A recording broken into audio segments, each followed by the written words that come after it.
Morning. कैसे हैं आप लोग? Hope you all are doing well and study very very hard. जब भी आप इस वीडियो को देख रहे हो उस समय के लिए गुड मॉर्निंग होती है, ठीक है। होली कर ली है, अच्छे से एंजॉय कर लिया है। अब पढ़ाई पे ध्यान देते हैं, फोकस करते हैं पूरी तरीके से अपनी स्टडीज के ऊपर। आज देखो जो ना अभी तक मैंने कराया ऑर्गेनोमेटालिक कंपाउंड में, अभी हम लोग ना टर्मिनल लिगेंड्स ही कर रहे थे। टर्मिनल लिगेंड्स किया, उसी का हमने 18 इलेक्ट्रॉन रूल किया। आज हम करेंगे ब्रिजिंग लिगेंड्स और उनसे कितने कॉम्प्लिकेटेड जो है हमारे 18 इलेक्ट्रॉन रूल के एग्जांपल्स आते हैं ना, आज की क्लास में हम वो डिस्कस करने वाले हैं। सबसे पहले हम करते हैं ब्रिजिंग लिगेंड क्या होता है। देखो जितने भी अभी तक लिगेंड्स किए थे वो टर्मिनली ज्वाइंट थे। जैसे फॉर एग्जाम्पल अभी क्लोरीन था, मान लो ये मेटल के साथ ऐसे ज्वाइंट है, तो this is a terminal ligand. But यही सेम लिगेंड अगर दो मेटल्स के साथ ज्वाइंट हो जाए, 3 मेटल्स के साथ ज्वाइंट हो जाए, तो उनको हम क्या बोल देते हैं? Bridging ligand. मतलब ये टर्मिनल की तरह भी एक्ट कर सकता है, ब्रिजिंग की तरह भी एक्ट कर सकता है। बट अगर 2 मेटल्स लगे हैं, 3 मेटल्स लगे हैं, 4 मेटल लगे हैं, according to its donor capability, then it is called as bridging ligands. तो ये क्या लिखा है? Same ligand. सेम लिगेंड का मतलब है जो टर्मिनल लिगेंड्स हमने पढ़े is attached by 2 metals, then these are called bridging ligands. ठीक है। अब बात ये आती है कि कौन बनेगा ब्रिजिंग लिगेंड। ऑब्वियस सी बात है, उनके पास लोन पेयर ऑफ इलेक्ट्रॉन्स होंगे, वो ब्रिजिंग लिगेंड की तरह एक्ट करेंगे। ठीक है। मैक्सिमम जैसे एक भी अगर है उसके पास लोन पेयर, तो वो ब्रिजिंग की तरह एक्ट कर सकता है। ठीक है। अब इसके लिए कंडीशंस क्या है, हम लोग का रूल क्या है, व्हाट आर द रूल्स, कि हम कैसे देखेंगे कि ये कितने इलेक्ट्रॉन कंट्रीब्यूट कर रहा है। तो हमारा अब आ जाएगा कि rules of finding electrons. Rules of finding या कंट्रीब्यूटिंग, देखें कि रूल्स ऑफ कंट्रीब्यूटिंग इलेक्ट्रॉन्स की कितने ये कंट्रीब्यूट कर रहा है, हम कैसे देखेंगे। तो देखो सबसे पहला रूल होता है कि जो भी लिगेंड है ना, वो पहले अपनी वैलेंसी पूरी करना चाहता है। तो सबसे पहले it will complete it's valency. It will complete it's valency. वो अपनी पहले वैलेंसी को कंप्लीट करना चाहेगा। It will complete it's valency. अब इट्स वैलेंसी जैसे फॉर एग्जाम्पल अब नाइट्रोजन है, हमें पता है नाइट्रोजन सबसे पहले 3 बॉन्ड्स बनाएगा, क्योंकि इसके आउटर मोस्ट में कितने हैं? 5 इलेक्ट्रॉन्स हैं। ठीक है। तो 1 2 3 4 एंड 5। ठीक है। तो सबसे पहले 5 है, 3 इलेक्ट्रॉन्स चाहिए उसको अपने ऑक्टेट को कंप्लीट करने के लिए। तो पहले वो एक इलेक्ट्रॉन में यहां लिख दो, तो पहले ये 3 बॉन्ड बनाएगा, अपनी वैलेंसी पूरी करेगा। अब उसके बाद टोटल 8 इलेक्ट्रॉन्स हो गए, 3 3 6 7 एंड 8। अब ये यहाँ पे ये लोन पेयर डोनेट करके अपना ब्रिजिंग लिगेंड की तरह एक्ट कर सकता है। तो सबसे पहला रूल है कि आपको ना कोई भी लिगेंड कैसे भी गिवन है, आपको उसकी पहले वैलेंसी पूरी करानी है। पहले आपको 3 बॉन्ड बनाने, जैसे कि नाइट्रोजन है तो 3 बॉन्ड्स बन गए, ऑक्सीजन है तो 2 बॉन्ड्स बन गए। पहले वो अपनी वैलेंसी को पूरा करेगा, इसके बाद वो डोनेशन के बारे में सोचेगा। जैसे इसके 2 बॉन्ड्स बन गए, हमें पता है इसके बाद 2 लोन पेयर है, तो ये इससे भी डोनेट कर सकता है, पर पहले वो अपनी वैलेंसी को पूरी करेगा। अभी एक एक करके एग्जाम्पल देखेंगे। जैसे क्लोरीन, आपको मैं लिख दूं, मैंने ये बीच में कभी भी क्लास में भी कभी बोला है कि आपके सामने सिंपल Cl लिखा है तो कभी भी लिगेंड की तरह एक्ट नहीं करेगा। पर अगर आपके सामने Cl नेगेटिव लिखा है तो हाँ, ये लिगेंड की तरह एक्ट करने वाला है। देखो कितने होते हैं क्लोरीन के पास? 7 इलेक्ट्रॉन्स होते हैं। इसको अभी 1 इलेक्ट्रॉन चाहिए। नेगेटिव चार्ज का मतलब है कि इसके पास इसका ऑक्टेट अब कंप्लीट हो चुका है, अब ये डोनेट कर सकता है, क्योंकि इसके आउटर मोस्ट में 8 इलेक्ट्रॉन्स हैं। यहाँ पे इसके पास अभी 7 इलेक्ट्रॉन्स हैं। तो जब इसका ऑक्टेट कंप्लीट ही नहीं है तो ये कैसे डोनेशन के बारे में सोचे। पहले मैं खुद ही भूखा हूँ, तब तक मैं अब कैसे सोचूं कि मैं दूसरे को रोटी दे दूं अपने प्लेट की। अगर मेरे को 2 की भूख है तो पहले मैं 2 रोटी खाऊंगा, फिर जो बची 2 रोटियां वो मैं किसी को दे दूंगा। तो सेम है कि अभी तो वो खुद ही भूखा है, वो कैसे डोनेट करेगा। तो सबसे पहले जैसे अगर मान लो ऐसे सिंपल Cl लिखा है, सिंपल Cl लिखा है, तो पहला तो मेटल के साथ सिग्मा बॉन्ड बना के अपना ऑक्टेट कंप्लीट करेगा।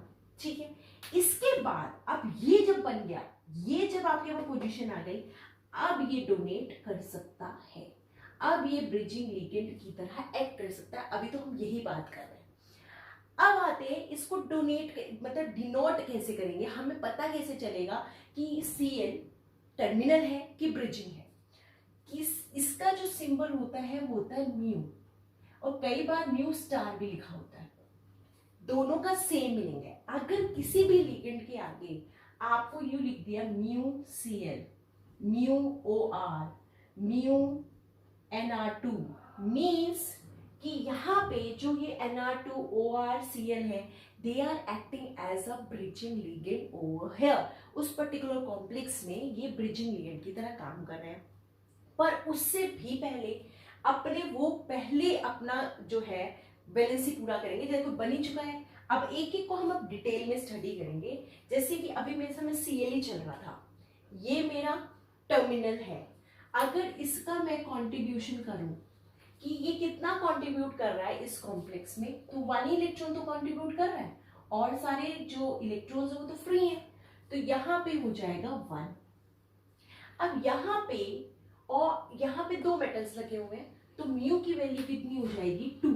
मतलब ये जो 2 है वो रिप्रेजेंट कर रहा है number of metals, represents number of metals, कि कितने मेटल्स इसके साथ अटैच्ड हैं, कितनों के साथ इसने ब्रिजिंग बना रखी है। म्यू के ऊपर जो ये नंबर है वो डिनोट करता है इसने कितने ब्रिज बॉन्ड्स बना रखे हैं। अब 2 क्योंकि 2 मेटल्स के साथ वो अटैच्ड है तो म्यू 2 लिख दिया, ठीक है। अब इसकी अगर मैं इलेक्ट्रॉन कॉन्ट्रीब्यूशन की बात करूं, ये भी क्लोरीन ही है, इसके पास 7 इलेक्ट्रॉन है, 2 to 4 5 6 और 7 मान लेते हैं। पहले एक मेटल के साथ ये अपना सिग्मा बॉन्ड कंप्लीट करेगा, अपना ऑक्टेट कंप्लीट करेगा। इसके साथ मान लो इसने ऑक्टेट कंप्लीट कर लिया। अब क्योंकि उसका ऑक्टेट कंप्लीट है, अब उसके पास यहाँ पे लोन पेयर ऑफ इलेक्ट्रॉन्स है। अब वो जितने भी मेटल्स के साथ अटैच करेगा वो लोन पेयर देगा। एक के साथ तो उसने अपनी वैलेंसी पूरी की और रिमेनिंग के साथ वो अपने लोन पेयर डोनेट कर रहा है। इसने यहाँ पे डोनेट किया, यहाँ पे μ2 था, 2 ही मेटल्स थे, तो कितने इलेक्ट्रॉन कॉन्ट्रीब्यूशन हो गया 1 and 2, 3 इलेक्ट्रॉन्स। यहां की बात करें, यहां के लिए हम लोग क्या करेंगे, अब यहां के लिए म्यू क्या लिखा जाएगा, यहां के लिए म्यू कितना लिखा जाएगा 1 2 3। सबसे पहले वो सिग्मा बॉन्ड बनाएगा। पहले आप लिख लो कि कितने इलेक्ट्रॉन्स हैं उसके पास, 1 2 3 4 5 6 7। पहले वो ऑक्टेट कंप्लीट करेगा, इसने ऑक्टेट कंप्लीट कर लिया। अब वो अपने लोन पे डोनेट कर सकता है, ये किया, यहां से ये किया। अब यहां पे तो सिर्फ 2 मेटल्स थे, तो टोटल इलेक्ट्रॉन कंट्रीब्यूशन कितना हो गया 1 2 2 और 1 3 4 and 5। तो यहां पे इसने कंट्रीब्यूट कर दिया 5। अब यही चीज में एक और तरीके से भी लिख सकते थे, म्यू यहां पे हमने Ca लिखा, यहां मेटल, यहां मेटल, यहां मेटल, एक और मेटल, यहां पे एक और मेटल। अब यहां पे पहले वो सिग्मा बॉन्ड बनाएगा, इसको हम लिखेंगे μ4। क्या लिखेंगे μ4, और पहले वो सिग्मा बॉन्ड बनाएगा। इसके बाद वो जितनों को है वो सबको लोन पेयर देगा। तो यहाँ पे कितना हो गया 2 4 6 and 7। तो यहाँ पे इसका इलेक्ट्रॉन कॉन्ट्रीब्यूशन हो गया 7। बात समझ में आ रही है? फिर से सुने, फिर सारे एग्जाम्पल फिर से करेंगे। देखो करना क्या है, सिंपल सी बात है, इतना सा करना है कि हमारे को पहले वैलेंसी पूरी करनी है, इसके बाद हम लोग और डोनेशन के बारे में सोचेंगे। अगर मेरी वैलेंसी ही पूरी नहीं है, मेरा खुद का ऑक्टेट पूरा नहीं है, मैं कैसे करूंगा। अब एक एक एग्जाम्पल यहाँ पे लिखे हुए हैं, सबको देखते हैं, ठीक है, देखते हुए चलते। जैसे Pr2 Nr2 Sr2 सब एक जैसे हैं, एक ही फैमिली के हैं, नाइट्रोजन फॉस्फोरस आर्सेनिक एंटीमनी विस्फित। तो अगर जैसे मैं Nr2 को लिखूं, हमें पता है नाइट्रोजन, आपको सिर्फ वैलेंसी पता होनी चाहिए। हमें पता है कि नाइट्रोजन कि आउटर मोस्ट में कितने होते हैं, आप पहले आउटर मोस्ट ड्रॉ करो, 1 2 3 4 and 5 होते हैं। R2 के साथ इसने 2 बॉन्ड्स तो बना रखे हैं, एक सिग्मा बॉन्ड इसने, क्योंकि पहले तो वो अपना ऑक्टेट पूरा करेगा, यहां से भी उसको मिल गए, ठीक है, इससे कोवलेंट बॉन्ड बनाया, शेयरिंग करी, अपना ही कर लिया। अब ये लिखा हुआ है आपके आगे म्यू नहीं लिखा था, फॉर एग्जाम्पल म्यू नहीं लिखा है, सिंपल ऐसे मेटल के साथ ये अटैच्ड है। अब आपसे पूछा कि बता दो Na2 कितना कंट्रीब्यूट कर रहा है, R के साथ तो इसने एक बना दिया, अभी इसकी वैलेंसी पूरी नहीं है, तो अब ये एक इलेक्ट्रॉन के साथ सिर्फ मेटल के साथ अपनी वैलेंसी पूरी करेगा।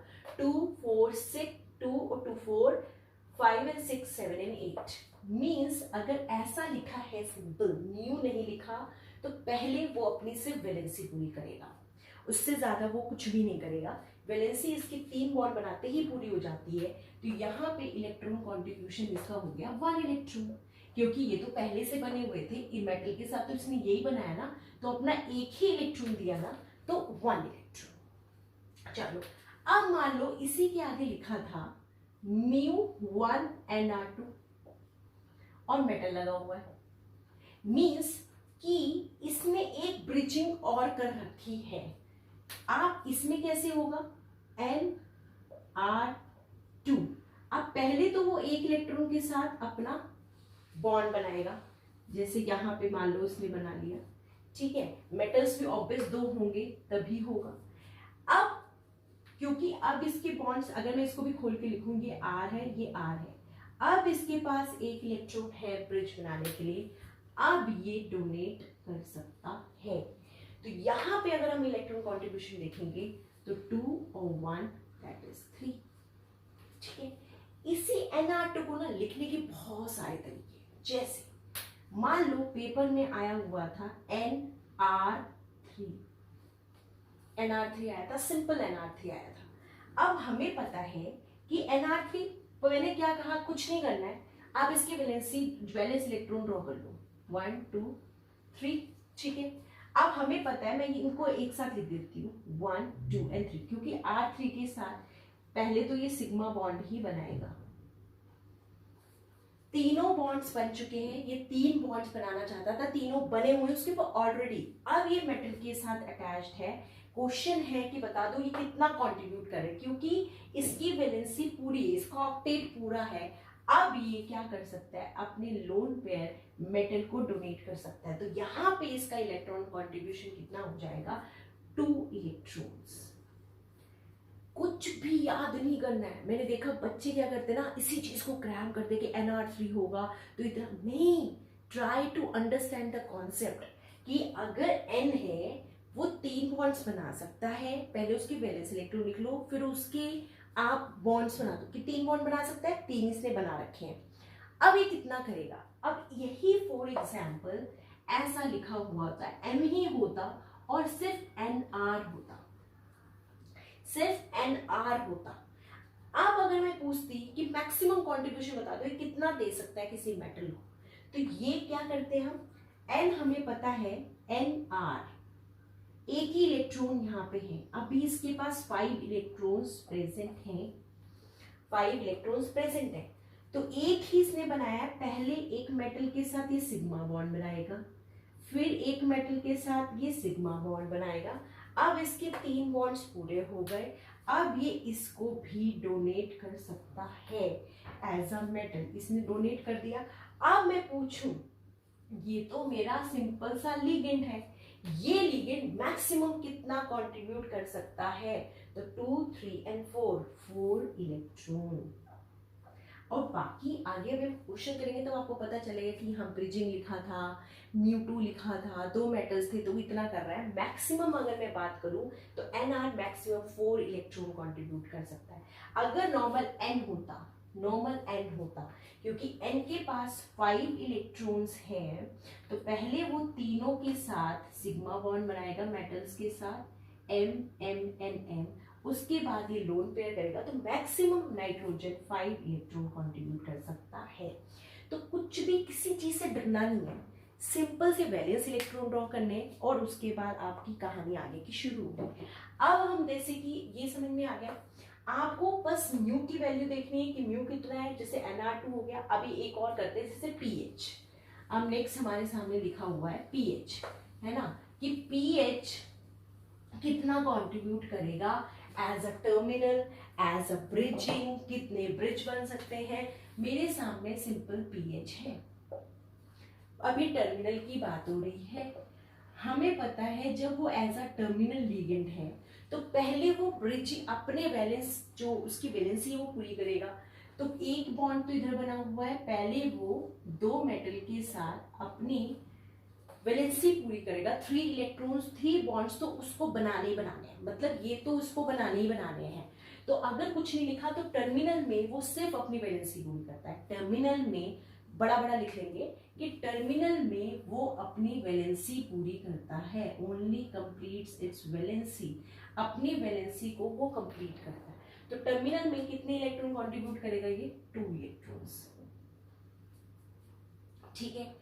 टर्मिनल में ये 2 इलेक्ट्रॉन्स कंट्रीब्यूट करेगा। आप कहोगे कि मैम मेटल तो 2 हो गए, तो ये तो ब्रिजिंग हो गया। मान लो एक ही मेटल है, फॉर एग्जाम्पल एक सिंगल मेटल ही लिखा हुआ है, तब भी ये 2 इलेक्ट्रॉन कंट्रीब्यूट करेगा क्योंकि इसको अपने 3 बॉन्ड्स कंप्लीट करने हैं। तो ये तब भी 2 इलेक्ट्रॉन कंट्रीब्यूट करेगा और ब्रिजिंग होगा तो देन इट हैव 2 मेटल्स। तो तब ये मान लो ये H है तो एक एक इलेक्ट्रॉन इनके साथ करके तब ये क्या हो जाएगा μ2, ठीक है। अब फॉर एग्जाम्पल μ3 लिखा हुआ है, μ3 का मतलब है कि P और एक H तो पहले से बने हुए हैं। आपकी वैलेंस इलेक्ट्रॉन्स लिख लो। अब पहले एक मेटल के साथ ये ऐसे बनेगा, फिर एक मेटल के साथ ये ऐसे बनेगा। अब जो थर्ड मेटल है उसको ये अपने लोन पेयर दे देगा। तो टोटल इलेक्ट्रॉन कंट्रीब्यूशन कितना हो गया 1 2 3 4, टोटल इलेक्ट्रॉन कंट्रीब्यूशन 4 इलेक्ट्रॉन। अब और बढ़े, जैसे μ4 कर दिया फॉर एग्जांपल, तो μ4 तो इसमें बनने से रहा क्योंकि एक तो ये बना चुके हैं, अब इसके पास है नहीं तो μ4 तो बनेगा ही नहीं, ठीक है। तो इस तरीके से हमें पहले उसकी वैलेंसी पूरी करनी है, फिर ये करना है। जैसे आप OR करते हैं, O ऑक्सीजन हमें पता है डबल बॉन्ड बनाता है पहले, ठीक है। अब ये तो OR लिखा हुआ है मतलब सिंगल बॉन्ड बना, तो पहले ये अपनी वैलेंसी पूरी करेगा एज अ टर्मिनल, मतलब ये एक इलेक्ट्रॉन कंट्रीब्यूट कर रहा है। टर्मिनल में ये एक इलेक्ट्रॉन कंट्रीब्यूट कर रहा है।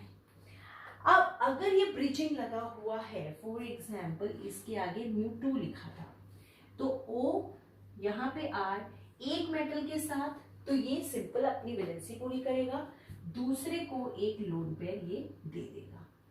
तो टोटल कंट्रीब्यूशन कितना हो गया μ2 में 2 और 1 3। अब आप ये एक और इसके बाद लोन पेयर है, तो मान लो μ3 की तरह कर रहा है, मतलब OR यहाँ पे एक मेटल के साथ इसने बनाया, फिर इसके पास 2 लोन पेयर है, एक मेटल को लोन पेयर दिया, फिर दूसरे को भी दिया, तो 2 2 4 एंड 5, ठीक है। तो इस तरीके से हमें करना है। अब बहुत इंपॉर्टेंट है ये सारे, ये तो हो गया ये वाला CH3 CH CH2 HCO, ये चाहे टर्मिनल में हो चाहे ब्रिजिंग में हो, इनको लिख लो, चाहे टर्मिनल में हो ब्रिजिंग में हो, इनका इलेक्ट्रॉन कंट्रीब्यूशन सेम ही रहता है। फॉर एग्जांपल कार्बोनिल लेंगे, कार्बोनिल जो है इसका कंट्रीब्यूशन क्योंकि न्यूट्रल लिगेंड है 2 इलेक्ट्रॉन ही रहेगा, चाहे वो टर्मिनल में हो चाहे वो ब्रिजिंग में हो, इनका कंट्रीब्यूशन 2 इलेक्ट्रॉन ही रहेगा। हाइड्रोजन, हाइड्रोजन चाहे टर्मिनल में है एक ही इलेक्ट्रॉन दे सकता है, तो 1 इलेक्ट्रॉन कंट्रीब्यूशन है।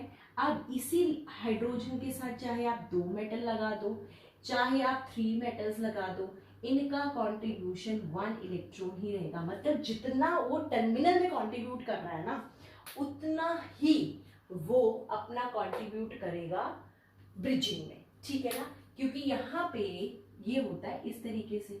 तो इसके पास अभी 2 लोन पेयर हैं टू डोनेट, तो 2 लोन पेयर इसके पास डोनेट करने के लिए हैं, तो जब टर्मिनल में 2 इलेक्ट्रॉन डोनेट कर रहा है तो ब्रिजिंग में भी करेगा। जैसे CH3 HHH 4 वैलेंस इलेक्ट्रॉन्स होते हैं, 3 तो कोवेलेंट बॉन्ड बने, एक ही इलेक्ट्रॉन इसके पास है। अब ये चाहे ब्रिजिंग में हो चाहे टर्मिनल में हो 1 इलेक्ट्रॉन ही कंट्रीब्यूट करेगा। CH का मतलब एक ही H के साथ अब पहले वैलेंसी पूरी करेगा, तो 1 2 एंड 3। तो यहाँ पे अब जैसे कि फॉर एग्जाम्पल ये 3 इलेक्ट्रॉन कंट्रीब्यूट कर रहा है, ठीक है, क्योंकि ऑब्वियस है ना 3 तो इलेक्ट्रॉन है और इसको वैलेंसी भी पूरी करनी है, तो मैक्सिमम कितना कर सकते हैं 3 इलेक्ट्रॉन। तो अब CH चाहे टर्मिनल में हो ब्रिजिंग में हो, ये 3 इलेक्ट्रॉन ही कंट्रीब्यूट करेगा। इसी तरह CH2 2 इलेक्ट्रॉन कंट्रीब्यूट करता है। तो ये 2 इलेक्ट्रॉन चाहे टर्मिनल ब्रिजिंग हो, तो इनको ध्यान में रखेंगे कि ये लिगेंड्स टर्मिनल हो चाहे ब्रिजिंग सेम इलेक्ट्रॉन कंट्रीब्यूट करते हैं, कोई भी उसमें चेंजेस नहीं आते। अब है बहुत इंपॉर्टेंट अल्काइन ग्रुप। ये टर्मिनल में और ब्रिजिंग में क्या अंतर पड़ता है इनका, ठीक है। अब जैसे ये लिखा है मेरे, एक ये बना हुआ है, बहुत ध्यान से, दोनों बिल्कुल बिल्कुल डिफरेंट कंपाउंड्स हैं ये। एक ये है, आपको ना देखने में लगा होगा कि ये भी अल्काइन है, ये भी अल्काइन है, पर बहुत डिफरेंस है। दिस इज अल्काइन, ये भी है। यहाँ पे एक कार्बन है हमारे पास, यहाँ पे वी हैव 2 कार्बन। बहुत ध्यान से देखना बच्चों, बहुत कंफ्यूजन होती है। अभी मैंने CH में बताया कि ये वाला CH है ना, ये मेरा सिंपल CH है, एक सिंगल कार्बन का साथ है। तो जितने बॉन्ड बने हैं उतना इलेक्ट्रॉन कंट्रीब्यूट करेगा, 1 2 3, तो 3 इलेक्ट्रॉन्स, ठीक है। यहाँ पे ऐसे बना हुआ है, पाई बॉन्ड से इलेक्ट्रॉन की डोनेशन हो रही है, और ये पहले तो सिग्मा बना है, एक ये पाई बॉन्ड है, एक ये पाई बॉन्ड है। हमें पता होता है अगर एक पाई बॉन्ड ऐसे है तो दूसरा p ऑर्बिटल ऐसे होगा, तो एक ऐसा एक ऐसा, तो दोनों तो एक साथ इसे कंट्रीब्यूट नहीं करेंगे, तो यहाँ पे इसका कंट्रीब्यूशन हो जाएगा 2 इलेक्ट्रॉन, एक पाई बॉन्ड से ही ये डोनेट करेगा। बट अगर इसी पे यहाँ पे एक और मेटल लगा होता, 2 मेटल लगे होते, तो एक यहाँ से डोनेट करेगा 2 इलेक्ट्रॉन, एक यहाँ से करेगा 2 इलेक्ट्रॉन, तो टोटल हो जाएंगे 4। अगर सिंगल है तो 2, 2 है तो 4। बात समझ में आ रही है? इसमें और इसमें ये अल्काइन ग्रुप है, ये हमारा, ये भी हमारा मेटल अल्काइन है, ये हमारा नॉर्मल अल्काइन है, ठीक है, जिसमें 2 कार्बन लगे हुए हैं। तो ये एक पाई बॉन्ड से करेगा, अगर 2 मेटल है तो 2 पाई बॉन्ड से करेगा। इसी तरह की ये M double bond CH 2 electron, but इसी में 2 कार्बन करके हमने एल्कीन बना दिया फॉर एग्जाम्पल। अब यहाँ पे एक ही पाई बॉन्ड है, तो ये कंट्रीब्यूट करेगा 2 इलेक्ट्रॉन्स। तो कुछ नहीं करना है, कोई भी लर्न करने की जरूरत नहीं है, सिर्फ दिमाग यूज करना है, समझना है, अच्छे से समझेंगे। अब हम करते हैं इसके क्वेश्चंस। सो गाइस, अब स्टार्ट करते हैं क्वेश्चंस करना, ठीक है। देखो एक एक करके करते हैं, बहुत आराम से करेंगे, और मैं बताऊं ऐसे जब क्वेश्चंस आते हैं कुछ भी डरने की जरूरत नहीं है, जैसे जैसे लिखा है उनके कॉन्ट्रीब्यूशंस लिखते चलेंगे। जैसे ये है कार्बोनिल, हमें पता है कार्बोनिल टर्मिनल हो ब्रिजिंग हो 2 इलेक्ट्रॉन्स देता है, तो 2 इंटू 4, क्योंकि 4 है, ठीक है, ब्रैकेट में कर लो, प्लस वेनेडियम। हमने कहा है कि टोटल इलेक्ट्रॉन्स देखने होते हैं, वैलेंस इलेक्ट्रॉन, तो वेनेडियम क्या होता है, शक्ति वक्र D3S2, D3S2, तो टोटल कितने हो गए 5।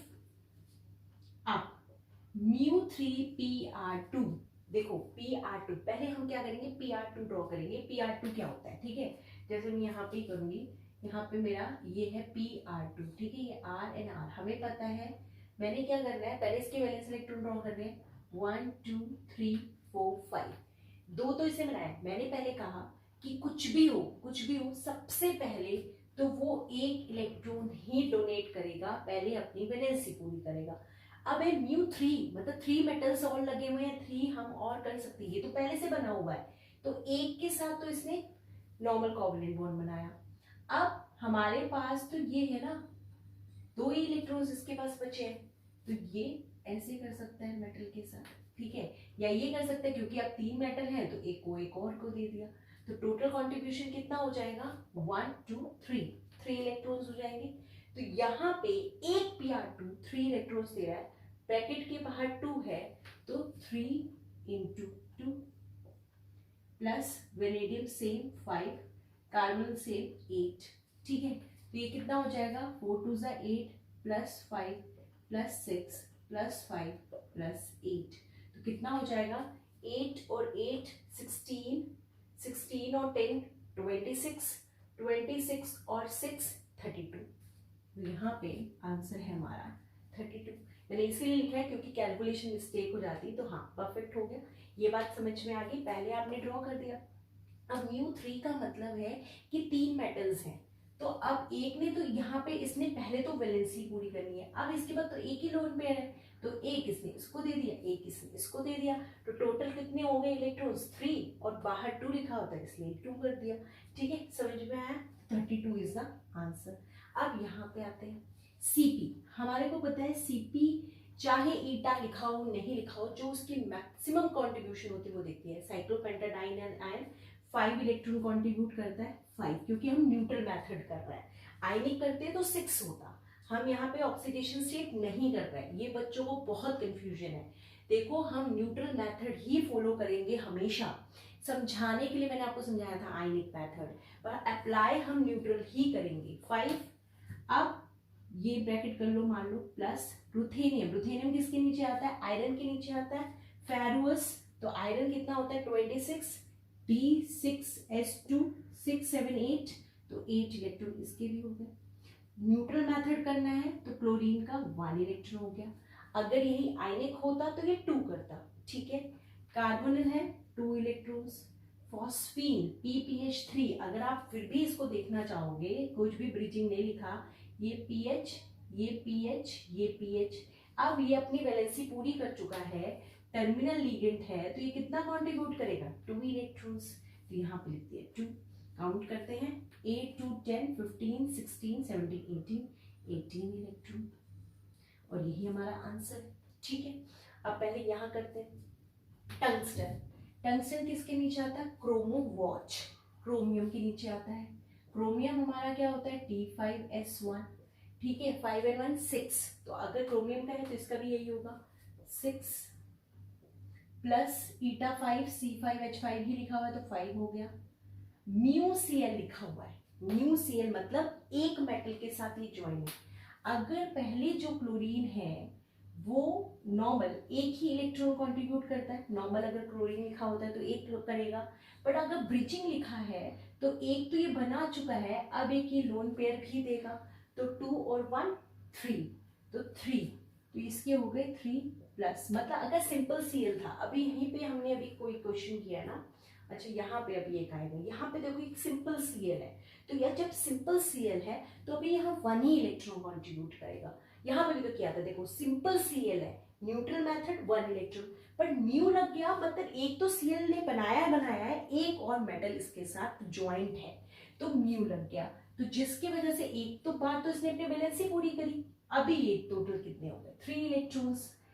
CO की वजह से 2 2 इंटू 2 4, कितना हो जाएगा? 6 और 4 10 इज इक्वल टू, अच्छा यहाँ पे ना इंटू 2 भी था, यहाँ पे 2 भी था, तो 2 हो गया।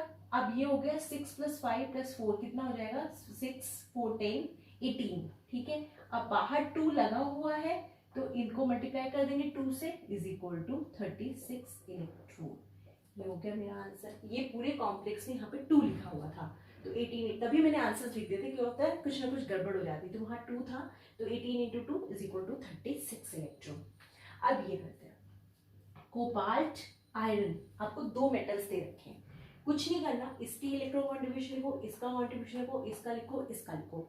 कोबाल्ट किस में होता है? D27 D7S2 D7S2 9, तो 18। आयरन 26 D6S2 6 7 8 8 2 16 प्लस 22 प्लस, अब देखो म्यू 4 और P के साथ सिर्फ एक PH है, हमें पता है टोटल वैलेंस इलेक्ट्रॉन कितने होते हैं? 5। ठीक है, अब PPH एक ही PH में बना रखा है, 4 मेटल्स लगे हुए हैं, एक मेटल के साथ वैलेंसी पूरी करेगा, एक के साथ करेगा, इसके साथ भी करेगा, इसके साथ भी करेगा। ठीक है, तो टोटल कितने हो गए? 1 2 3 एंड 4, 4, तो 4 × 2 8। एक और भी इसकी ट्रिक होती है कि जितना यहाँ लिखा होता है ना म्यू, उतना आप ले लो, न्यूट्रल मेथड में जितना लिखा हो उतना ही आप ले लो, 4 लिखा था 4 ले लो × 2, समझ के करना है तो समझ के भी कर सकते हो ऐसे। तो ये कितना हो जाएगा अगर हम इसको टोटल को ज्वाइन करेंगे, अगर 18 16 22 एंड 8 2 10 10 और 8 18 18 और 2 24 2 2 2 4 5 and 6 64 इलेक्ट्रॉन। ठीक है, ये करते हैं। मैं तो ये कहती हूँ कि इसीलिए मैंने ये लिखा था, आप लोग खुद ट्राई किया करो, फिर मेरे साथ मैच किया करो। टंगस्टन अभी हमने किया, क्रोमोवॉच D5S 6 इलेक्ट्रॉन हो गए, प्लस 3 2 जा 6 प्लस, देखो SiMe3, डरना किसी भी चीज से नहीं है। आपने सिलिकॉन, सिलिकॉन किसके नीचे आता है? कार्बन, तो सिलिकॉन के भी पास तो 4 इलेक्ट्रॉन होंगे, आपने कर दिए। 3 Me लगे हुए हैं, Me पहले वो अपनी वैलेंसी पूरी करेगा, तो मतलब अभी भी इसके पास 1 इलेक्ट्रॉन है, वैलेंसी पूरी करनी है तो 1 इलेक्ट्रॉन कंट्रीब्यूट करेगा। Cl के आगे कोई म्यू नहीं लिखा हुआ तो 1 इलेक्ट्रॉन कंट्रीब्यूट करेगा। अब आते हैं NCM2, ये कैसे बना होगा? देखो NCMe, 2 हम बाद में देखेंगे। कार्बन 3 बॉन्ड बना सकता है, 4 टोटल, तो इसने 4 इलेक्ट्रॉन बना लिए, नाइट्रोजन ने 3 बना लिए। अब नाइट्रोजन 3 मैक्सिमम बना सकता था, अब ये क्या करेगा? अपना लोन पेयर देगा, मतलब ये 2 इलेक्ट्रॉन दे रहा है, 2 बाहर भी है, तो 2 इंटू 2, ये क्या हो जाएगा? 6 प्लस 6 प्लस 1 प्लस 1 प्लस 4, कितना हो जाएगा? 6 4 10 16 17 18, आंसर इज करेक्ट, 18 इलेक्ट्रॉन। ये करते हैं। ऑस्मियम फेरुअस के नीचे आता है, आयरन के नीचे आता है, 26 D6S2 6 8 प्लस। अब ये क्या देगा? ये बहुत इंपॉर्टेंट है, क्या हम 5 इलेक्ट्रॉन्स लिखेंगे इसके? नाइट्रोजन मैक्सिमम 3 बॉन्ड बना सकता है। अब ये ऑस्मियम के साथ लगा है, पहले तो ये अपनी वैलेंसी पूरी करेगा ना भाई, पहले वैलेंसी पूरी करेगा ना, तो 1 2 3 इलेक्ट्रॉन्स। ये बहुत इंपॉर्टेंट, मैंने इसीलिए लिखा था, बच्चे यही गलत करते हैं, और ये बाक में आया हुआ क्वेश्चन है, और ये भी BRC में आया हुआ क्वेश्चन है। इसमें ये क्वेश्चन था कि इनमें से कौन सा कॉम्प्लेक्स EN रूल फॉलो नहीं करता। तो अभी देखते हैं, ये यहाँ पे हो गया ब्रोमीन, एक ब्रोमीन न्यूट्रल है तो 1 और 2, तो 2 दे देंगे। अब ये देखो लोन पेयर इसमें दिखाई रखा है, 3 मेटल है तो 2 इलेक्ट्रॉन्स। NMe2 NMe ब्रिजिंग लगाया नहीं है तो एक ही इलेक्ट्रॉन देगा ना, क्योंकि अभी इसने Me है, तो पहले तो ये अपनी वैलेंसी पूरी करेगा, तो 1 इलेक्ट्रॉन, माइनस है तो +1। आप करें 8 2 10 13 15 16 17 इलेक्ट्रॉन। तो उस ऑप्शन में यही एक ऑप्शन था जो कि EN रूल को फॉलो नहीं कर रहा था, तो this is your answer. So hope guys आपको ये वीडियो समझ में आई होगी। अब हम नेक्स्ट में क्लस्टर्स के बारे में करेंगे, मेटल क्लस्टर्स, उनके हम स्ट्रक्चर कैसे निकालेंगे, ज्योमेट्री कैसे निकालेंगे, तो नेक्स्ट वीडियो में हम वो करने वाले हैं। होप आपको समझ में आया होगा। फिर से एक बार अच्छे से जितने टिपिकल क्वेश्चंस है ना वो करके कर लेना, तो आपका अच्छे से हो जाएगा। तो this is for this video, thank you so much.